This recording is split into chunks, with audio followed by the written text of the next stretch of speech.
ఇదంతా కాకుండా మత్స్య కార్మికులు నిన్న క్లియర్గా ఎవరైనా ఎవిడెన్స్ ఇస్తే వాళ్ళ మత్స్య కార్మికుల మీటింగ్కి అటెండ్ అయినట్టు ఎవిడెన్స్ ఇస్తే 40,000 రూపాయల ప్రైజ్ మనీ కూడా అనౌన్స్ చేశారు. ఎవరు రాలా. ఆ 164 గ్రామాల నుంచి ఒక్క మత్స్య కార్మికుడు రాలా, ఒక్క ఫిషర్మెన్ అక్కడ అవైలబుల్ లేరు.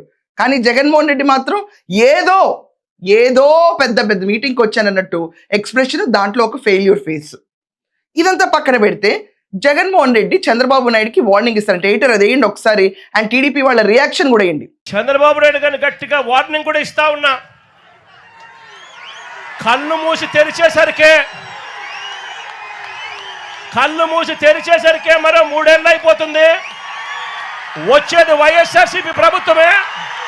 ఈ ప్రైవేట్ డిఫెన్స్ కంపెనీని ఇక్కడ నుంచి షిఫ్ట్ చేస్తారని చెప్పి కూడా చెప్తా ఉన్నాం. ఇక్కడ ఫిషింగ్ హార్బర్ ఇక్కడే కాదు, రాష్ట్రంలో కడతా ఉన్న 10 ఫిషింగ్ హార్బర్లు అన్ని కూడా మత్స్యకారుల సొత్తు అని చెప్పి కూడా ఈ సందర్భంగా కూడా చెప్తా ఉన్నా. దీన్ని ఎవ్వరూ కూడా వాళ్ళ దగ్గర నుంచి తీసేయలేరు. చంద్రబాబు కాదు కదా, వాళ్ళ తాత కూడా తీసేయలేదని చెప్తా ఉన్నా నేను.